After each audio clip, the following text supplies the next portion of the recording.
Salut, c'est Guillaume de Hilo. Donc aujourd'hui, pour ce nouvel épisode de Bouillon, le balado, on parle d'IA, d'intelligence artificielle, mais surtout de comment cette nouvelle technologie-là peut nous aider à faire des groupes de discussion, de la recherche consommateur de manière beaucoup plus rapide, agile, efficace. Donc on s'entretient avec Paul Guité, qui est de Plus Compagnie, l'entreprise là à la tête de Cossette, Jungle Media et différentes firmes marketing qui ont développé l'outil Smart Persona. Donc, il nous en parle en long et en large. Donc, sur ce, je vous souhaite bonne écoute. Salut Paul. Merci d'être avec nous. Je ne sais pas si tu te demandes pourquoi il n'y a pas de verre de vin encore devant nous. Hein. Seulement, on est toujours en train de jaser autour d'un verre dans nos balados. C'est parce que Catherine, la proprio ici chez Saucette, elle a proposé de venir nous présenter un produit d'exception salaire. Fait qu'elle va venir entre deux clients dans quelques instants nous servir ça. Fait que si on se fait interrompre tantôt, on va être exclusif. Super. Fait que, le monde va vous demander pourquoi on a demandé à quelqu'un de Plus Compagnie, l'entreprise derrière Cossette, de venir nous parler aujourd'hui. Bien, dans les médias, on a vu passer récemment que vous avez lancé une révolution, une manière de faire des groupes de discussion sans humain, en temps réel, pas trop cher. Fait que là, j'ai juste envie de t'entendre là-dessus parce que pour vrai, on en a fait nous autres avec des clients là, de la recherche conso. Ça prend des semaines à avoir les résultats. C'est pas donné. Là. Ça vaut ce que ça vaut, mais c'est pas donné. Puis là, des fois, tu te dis, oh, merde, j'aurais peut-être dû poser telle question, on aurait peut-être dû changer la formulation, puis il est trop tard. Fait que là, je suis vraiment curieux de t'entendre là-dessus. C'est vrai que c'est une vieille méthode. Hein? On travaille avec la même approche depuis finalement super longtemps. Puis ça a fait ses preuves, mais ça manquait peut-être un peu de flexibilité par rapport au monde d'aujourd'hui qui nous demande d'aller vraiment vite, puis que ça coûte pas cher, puis tout ça. Fait que là, tout à coup, arrive l'IA qui nous offre l'opportunité de révolutionner un peu cette approche-là, surtout l'approche qualitative. En qualitatif, en recherche, ce qu'on fait, c'est des focus groups ou des entrevues. Puis là, on fait un petit résumé de ça, puis on envoie ça au client, puis ça résume. Ah oui, puis c'est toujours une expérience sociologique pour avoir été de l'autre côté de la vitre quelquefois. Là. C'est ça. Ça prend tout qu'un doigté pour gérer ces groupes-là qui sont souvent très hétéroclites. Ah oui, puis les modérateurs, non seulement ils sont là, puis ça leur prend ce doigté-là, puis souvent, ils ont l'oreille qui leur dit dans l'oreille magique, genre, tu devrais dire ça, puis là, il y en a un qui passe une dérape, ramène-les, puis c'est toute une science, comme tu le dis, qui est parfois drôle, mais aussi qui a toute une rigueur statistique derrière ça, puis une rigueur méthodologique. Puis là, tout à coup, on est capable, avec l'IA, d'essayer de traduire cette rigueur-là, mais sans humain. Puis au départ, cette phrase-là fait peur. Je vois tes yeux, là. Mais on s'est rendu compte qu'on était capable de reproduire... Le mot magique, c'est synthétique. On est capable, avec l'IA, de modéliser une population entière, tous les adultes 18 ans et plus, en utilisant un paquet de sources, des sources publiques, comme par exemple... Statistique Canada, mettons? Recensement Canada, Statistique Québec, Statistique Canada, mais même des études publiques connues. Et ce qu'on appelle syndicated data, donc des sources d'abonnement par abonnement. Et tout ça est modélisé à l'intérieur d'une même population synthétique pour apporter beaucoup plus de nuances que juste revenus, genre et âge, par exemple, puis être capable de savoir leur consommation, leur comportement, leurs attitudes, le psychographique, même du transactionnel. On a de la géomatique là-dedans jusqu'à des codes postaux. Donc, c'est assez impressionnant tout le scope de nuances qu'on peut aller chercher. Mais là, OK, mais je te laisse continuer. Mais concrètement, là, j'ai accès à cette base de données-là. Mais là, au début, tu as juste cette base de données-là. Qu'est-ce qu'on fait avec? Au départ, on peut s'en servir à toutes sortes d'usages. Puis là-dedans, il n'y a aucune donnée confidentielle. Il n'y a pas de téléphone, d'email, puis de données personnelles. Mais nous, l'idée qu'on a eue, finalement... Je vais te couper, là, Paul. Là, notre vino arrive. Fait que je vais passer le micro à Catherine, qui nous explique ça. Merci. Ah, il est beau. Elle est belle, votre petite mamotte. Excusez, je vous interromps pour une bonne cause quand même. Je vous amène une petite bouteille qu'on a sélectionnée ensemble tout à l'heure. C'est le Clos des Cigales, la cuvée qui s'appelle C'est dimanche demain aussi. C'est un vin parfait pour une journée comme ça, puis pour une discussion sur des chiffres. J'entendais parler de data. Donc, c'est un domaine qui est à Sabrevois, juste à côté de Saint-Jean-sur-Richelieu. Je vous fais goûter une petite gorgée ou j'y vais en... Moi, je fais confiance. Parfait, j'y vais à l'aveugle. Xavier Burini, c'est un ancien caviste, sommelier qui a travaillé longtemps, il vient de France, puis il a décidé de déménager au Québec, puis de fonder son propre domaine. Donc, il a racheté des vieilles vignes, puis il fait des vins incroyablement gourmands. Vous allez voir la structure là-dedans, le fruit, les amers, c'est juste le rosé parfait pour célébrer l'arrivée du printemps, puis une belle discussion aussi porteuse. Merci pour un rosé, c'est vrai que c'est plein de complexité, j'adore. Oui, c'est beau, hein? J'aime le nom aussi. Ah, je sais. Dimanche, c'est toujours demain. Ma blonde puis moi, on dit toujours, c'est tous les soirs samedi. Ah, fait que là, ça ressemble. Ça. Ben, c'est parfait, nouveau petit... C'était une nouvelle expression pour vous. Oui, merci Catherine. Chin? Cheers. Donc, c'est vrai que c'est bon. Vraiment, comme ça. Je suis pas sûr qu'à l'aveugle, j'aurais su que c'est un rosé. Oui, c'est exactement ce que je disais. Vraiment, Un rosé, c'est étrangement complexe. Oui, super bon. Donc, avant que Catherine arrive pour nous servir ce délicieux nectar, tu nous expliquais là, que vous partiez d'un paquet de bases de données. Oui. Mettez ça ensemble. La population synthétique, c'est un des deux éléments, en fait, mais juste une base de données comme ça, tu peux la questionner, mais si tu veux la rendre vivante puis naturelle, c'est toute l'idée de le mettre dans un outil conversationnel. Ouais. Un GPT, si on veut. Fait qu'il y a vraiment ces deux composantes-là qu'on met ensemble qui fait que n'importe qui, incluant les clients, peuvent directement questionner la base de données synthétique. Ce que ça veut dire, c'est qu'on on a toute la population. On dit, mettons, on veut juste les femmes de la Rive-Nord qui ont tendance à s'acheter un véhicule électrique, par exemple. Là, on dit, OK, on en a 150 000. Ces personnes-là, on va leur donner un persona. Puis on va pouvoir jaser avec ces personnes-là, carrément. Okay. Là. Fait que là, on a eu cette idée-là. On a créé l'outil. Là, ça fait 1 an et demi de ça. Au début, on n'était pas tout à fait à la hauteur de nos standards. Même on se demandait si on allait arriver. Puis à un moment donné, on a dit, oh, crime, ça commence vraiment à être proche. Mais là, quand tu parles de standards, c'est parce que... C'est-à-dire qu'on voulait savoir si ça correspondait à des vrais humains. Parce que nous, on a une firme de recherche qui s'appelle Impact Recherche. Puis eux. Au sein de Plus Compagnie. Exact. Okay. Et eux, ils ont plein d'études qu'ils font déjà. On les a scannés. Puis on a fait un petit robot qui est capable d'évaluer la correspondance entre les réponses de vraies personnes puis les réponses que nous donnait cet outil conversationnel-là qui est branché sur la population synthétique. Début, 30 70 Quand on est arrivé à 85 on a dit comme on lance le produit, c'est solide en masse, on y va avec ça. Puis ce qui est le fun, c'est que c'est tout traçable, c'est tout basé sur des vraies bases de données. C'est pas comme tu dis à ChatGPT, fais semblant que, c'est ça. Puis il va s'inventer quelque chose, puis tu sais pas d'où ça vient. Là, c'est entièrement traçable. L'autre bonne nouvelle qu'on a eue, c'est que, puis pourquoi tu n'as entendu parler, c'est que récemment, on s'est associé avec Léger. Léger, elle fait comme c'est Léger, qui est la plus grande firme de recherche au pays. Là, Exact. Puis qui ont une crédibilité énorme. Oui, surtout, on les voit beaucoup dans les campagnes électorales. Ils arrivent généralement. Qui approchent, justement. Puis là, on s'est dit, on va leur mettre entre les mains, tester le produit. Eux autres, ils ont pris 900 questions qu'ils avaient à partir de leur vrai panel de vraies personnes. Et quand ils sont arrivés à un niveau de correspondance de 87 eux autres, ils ont fait comme « OK, ça marche, on est prêt à le lancer, puis on va le vendre à nos propres clients. » Parce que là, on juge que 85 de correspondance avec ce que serait un vrai panel, selon les critères de la firme Léger, c'est... Bien sûr, parce qu'on va parler des différents usages après, mais à partir du moment où tu peux questionner tes consommateurs puis savoir que tu es vraiment proche de la réponse que te donneraient tes vrais consommateurs, c'est trippant parce que tu peux poser plein de questions au quotidien, dans plein de petites décisions. OK, fait que la rapidité de réponse que tu obtiens excuse un peu le 15 d'écart. Okay. Exactement. Puis si tu as des grosses décisions stratégiques puis que ton avenir en dépend comme entreprise, je veux dire, va avec des vraies personnes, ça vaut la peine. La recherche primaire, ça ne remplace pas la recherche primaire. Mais c'est un outil de plus dans l'arsenal. Ça lui donne énormément de rapidité. Tu as commencé en disant tantôt, avant, il y a plein d'affaires qu'on trouvait que c'était trop long, c'était pas flexible, on aurait voulu ajouter une question, on avait oublié ou on n'a pas y a pensé le lendemain, ça prenait 5 semaines. Là, des gros rapports PDF. Tu sais, ça n'a plus rapport avec ça. Maintenant, c'est très intuitif, c'est naturel. Ça ressemble beaucoup plus à notre travail de tous les jours.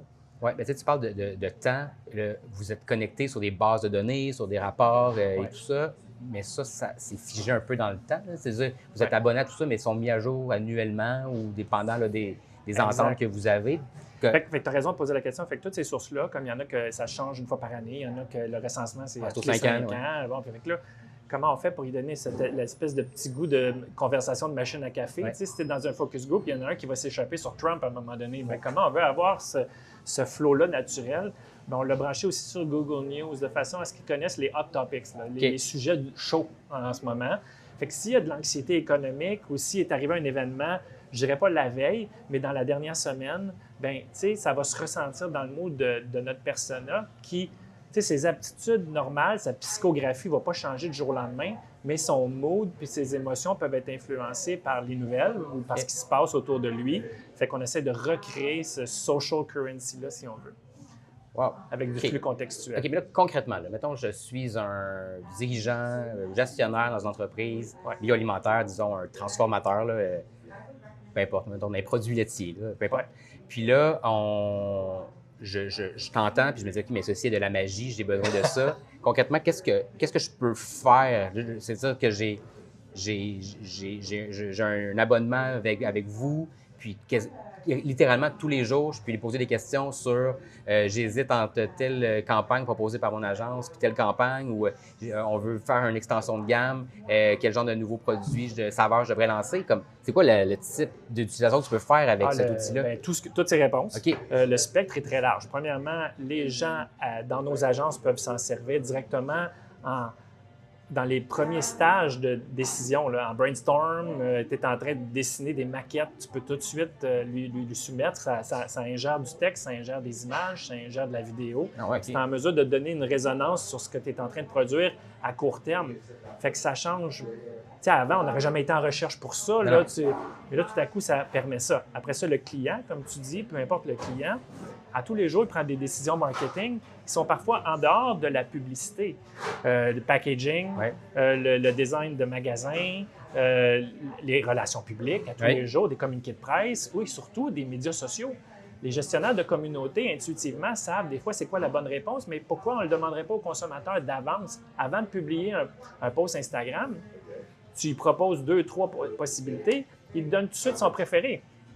C'est vraiment différent. Ça ouvre le champ des possibles. C'est comme notre bon vieux A/B testing qui existe encore, là, mais là, à vitesse grand V. Oui, c'est ça. À vitesse grand V, exactement. Mais pour répondre à ta question, les clients l'ont vraiment dans leur navigateur. Là. Ils l'ouvrent, cliquent « Allô, Chantal, voici mon post Instagram de demain, qu'est-ce que tu en penses? » Tu as tout de suite la réponse. OK, parce que là, Chantal, là, mettons, un client est intéressé, une entreprise est intéressée, elle vient vers vous.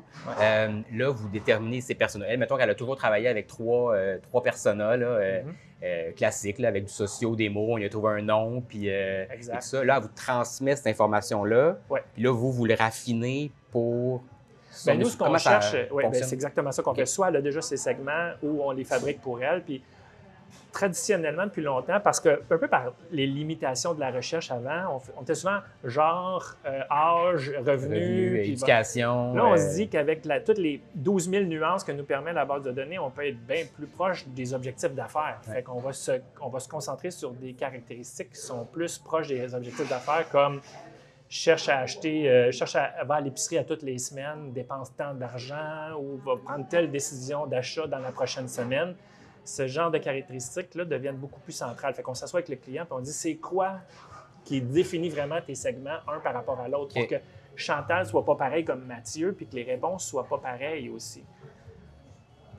OK. Fait que là, pour moi, ça amène tellement de possibilités. Là, je me dis, OK, je suis dans une catégorie, mais on était tantôt notre producteur de transformateur dans le domaine laitier. Il y a toujours, je sais pas, moi, fait du lait, de la crème, du beurre, puis là, il décide qu'il s'en en crème glacée. Fait que là, il faut que tu retravailles un peu où le même persona va être capable de s'adapter. On fabrique on n'a pas un tiroir à persona qui sont des all you can eat, là, fait qu'on va plutôt les faire sur mesure. Okay. C'est sûr qu'il y a des personas ils vont te répondre sur d'autres champs possibles. Puis comme je te disais tantôt, il va pouvoir te dire je pars en voyage, où c'est que tu vas. Tu parles de voyage, c'est un bon point. Mettons que ces personas-là, on décide, cette compagnie-là, de faire un concours, on veut envoyer nos gagnants quelque part, puis on veut que ce soit la destination qui les fait les plus rêver. Je peux leur poser cette question-là. Tout à fait, pour qu'ils te répondent à Hawaï versus... là, c'est aux États-Unis, fait qu'il faudrait que je change de destination ce temps-ci. Non, tu as raison.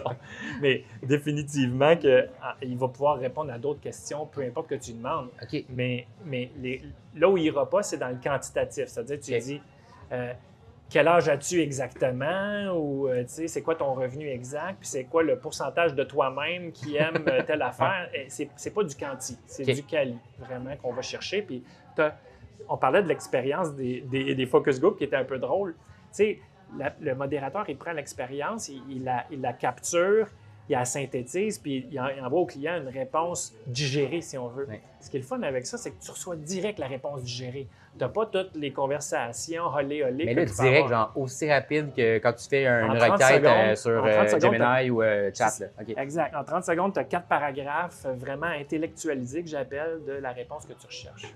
Cool. Là, je viens de lancer Gemini comme ça, mais vous avez collaboré avec Google derrière pour le back-end de cet outil-là? La base, c'est un bâtisseur d'agents qui s'appelle Vertex chez Google, qui sert à toutes sortes d'usages. Chez nous, on a bâti une équipe de développeurs qui, en s'assoyant sur cette plateforme-là, a créé Smart Persona. OK. Fait que c'est assis sur une technologie mais c'est vraiment un produit propriétaire de Plusco. OK. Fait que là, concrètement, si on est intéressé, on appelle 1-800 plus compagnie. Puis, absolument. Fait que quelqu'un qui n'est pas un client d'une des agences de Plusco peut avoir quand même une licence pour utiliser ce produit-là? Ah oui, d'ailleurs, on en a. Okay. On a des clients qui nous ont approchés puis qui voulaient vivre l'expérience de ce produit-là puis qui ne sont pas des clients à nous. Donc, Impact Recherche vend la solution sous forme de licence. Puis une fois que tu t'es approprié la licence, bien, tu l'as pour tout le temps.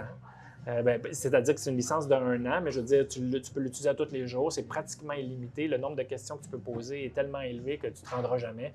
Puis, parce qu'on veut que les gens développent le réflexe de l'utiliser à tous les jours. OK. Puis là, question auquel je ne sais pas si vous êtes à l'aise de répondre, mais c'est quoi la limitation? Tu sais, je veux dire, est-ce que je pourrais, là, on s'en va en campagne électorale au Québec, est-ce que je pourrais dire, je veux savoir si mes consommateurs vont voter oui ou non s'il y avait un référendum? On peut aller jusque-là ou pas? Cette question-là, l'élection nous revient souvent, effectivement. Ça demanderait d'y ajouter de la donnée primaire plus actuelle, je vais dire, parce que c'est sûr qu'à 6 mois avant une élection, ça serait probablement assez précis ou ça donnerait une bonne idée, mais en période d'élection, c'est vraiment quelque chose qui bouge trop. Puis dans les dernières semaines, c'est pratiquement au jour le jour. Fait que je te dirais que même en dehors des élections en ce moment, ça bouge vite. Exactement. Mais c'est sûr que certains clients qui sont associés à ce milieu-là, appelons ça comme ça, pourraient être intéressés en amont à préparer leur ligne de parti, par exemple. OK, avec ça. Autre chose, mettons. J'essaie de penser dans le monde alimentaire, des fois des produits... des saveurs inusitées. Il y a quelques années, là, le cornichon est arrivé, là, tout est rendu cornichon. Fait que là, j'imagine que Smart Persona sait que le cornichon est une saveur populaire. Tout à fait. Mais pour s'alimenter de tous ces tendances-là qui arrivent souvent d'Asie, d'Europe et tout ça, si on lui demande des conseils pour faire une extension de gamme, là, il va fouiller dans de la donnée existante à laquelle mon compétiteur a aussi accès, s'il paye la licence, évidemment. En fait, non. Puis je vais t'expliquer pourquoi pas, parce que c'est un consommateur, c'est pas un expert. Tu ne demandes pas à Chantal d'être une experte et de savoir que les protéines sont bien importantes dans telle affaire. Elle est juste une consommatrice. Puis elle veut juste savoir, elle va juste te dire, j'aime le packaging, les protéines, ça me parle pour telle raison ou je veux que mes enfants mangent. Mais là, c'est pas encore, mettons, Chantal, tu l'as appelé? Chantal. C'est peut-être pas encore que le collagène va en vouloir dans 2 ans. Là. Exactement. Okay, fait que c'est pas une experte, c'est un consommateur, puis c'est important de faire la distinction. Puis c'est pour ça aussi que ça demeure toute l'expertise nécessaire, c'est autre chose. Mais le fait d'avoir accès comme ça à nos consommateurs à tout moment, mais c'est sûr que si tu demandes aux consommateurs mon packaging de lait que tu donnais comme exemple tantôt, tu le veux comment? Ils vont te dire je le voudrais en bambou, puis ça se peut pas en vrai. Fait que les consommateurs n'ont pas le dernier mot, mais de les avoir au bout des doigts, c'est vraiment payant. Bon, en tout cas, j'ai juste hâte de m'amuser avec. J'imagine que tu vas me donner accès. Je vais te laisser l'essayer. On va me laisser l'essayer. Bon, on a plusieurs personnages démos qu'on peut utiliser, mais ce qui est sûr, c'est que pour les besoins de chaque client, on le fait sur mesure. Fait que ça prendrait un besoin, tu me diras, puis on va t'en faire un sur mesure. Parfait, on va checker ça. Mais là, l'idée est venue parce que là, toi, tu es chez Plus Compagnie. En fait, en toute transparence, on s'est connus dans une autre vie. Fait que ça a été facile de t'approcher quand j'ai vu la nouvelle de Smart Persona sortir. C'est quoi ton background pour être arrivé avec cette idée-là? J'imagine que c'est un travail d'équipe. Tu n'es pas arrivé un matin en disant je fais ça. Là, j'étais là quand l'idée est surgie. J'étais autour de la table. Puis en fait, moi, j'ai bientôt 30 ans en publicité, médias longtemps et tout ça. Mais dans les 10 dernières années, je me suis concentré beaucoup sur la recherche. Et, la recherche consommateur. La recherche consommateur, la recherche média aussi. Okay. Puis là, tout à coup, on était avec Google, puis là, on travaillait sur plein d'autres opportunités d'accélération dans le groupe Plusco, dans notre quotidien. Comment aller plus vite. Optimiser les processus, des équipes internes, c'était pas un objectif externe. Puis en discutant de cette plateforme-là, Vertex, dont on parlait tantôt, puis assis littéralement avec des ingénieurs de Google, on a eu cette idée-là. On mélangeait les deux, la population synthétique avec ça. On serait-tu capable de faire un chat GPT de nos consommateurs? Puis littéralement, il y a un ingénieur qui a fait comme, attends une minute, on va le tester live. Puis il l'a essayé. Puis on a fait, il dit, je pense que c'est prometteur, ça vaut la peine qu'on l'essaye. Puis, mais tout ça dans un bureau à Montréal? Tout ça, c'est dans une de nos salles de conférence. Puis quelques semaines plus tard, on était déjà en train de le développer. Puis quelques mois plus tard, on était rendu au niveau qui était acceptable pour lancer le produit. OK, bien toute ton expérience en AI, je veux dire, on est tous, des néophytes dans le domaine, là, mais tu as juste appris... Nous autres, on a une équipe de développeurs. C'est pas moi le technicien qui le fait, évidemment, mais vraiment, on s'est doté... J'ai beaucoup participé à notre approche de gouvernance. Parce que ce qui était important, c'est de mettre une éthique derrière ça, une sécurité. Nous autres, on a plein de clients publics ou parapublics pour qui la sécurité puis la sécurité de marque est super importante. Fait qu'on a voulu vraiment encadrer toute notre approche IA à l'agence. Fait que j'arrivais surtout avec ce bagage-là pour que l'outil soit bien encadré. Puis j'ai aussi la rigueur, tu sais, honnêtement, il y en a... Oui, mais ça, j'allais dire, je faisais le parallèle avec la recherche. C'est ça, c'est facile d'avancer des produits de nos jours et on en voit apparaître à tous les jours, mais donc on avait tout le background là, de gens chez nous qui étaient les premiers à douter, là, qui faisaient comme « moi, je veux que tu me prouves que ça marche ».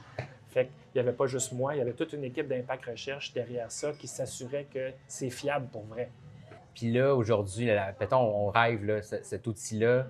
Je sais qu'on ne connaît pas toutes les avancées qui vont venir en IA dans les prochains mois, prochaines années, mais si tu projettes la phase 2, le Smart Persona 2.0, c'est quoi ton rêve avec ça? Là, déjà, on y a ajouté des itérations. On est capable d'avoir des réponses comparées d'un persona à l'autre, puis de donner une espèce de notification sur des stratégies de 1 à 10, puis les pour, les contre, les recommandations de la part des personas. Ça, c'est intéressant. On l'appelle Smart Scenario. Mais la vraie prochaine génération, c'est le quantitatif. Donc, vraiment de faire des sondages sans avoir besoin de vraies personnes. De pouvoir dire des choix de réponse ou des vrais ou faux, puis savoir le pourcentage que les personnes ont répondu à chacune des questions. Ça, c'est la prochaine itération. Mais là, c'est-tu la fin de la recherche?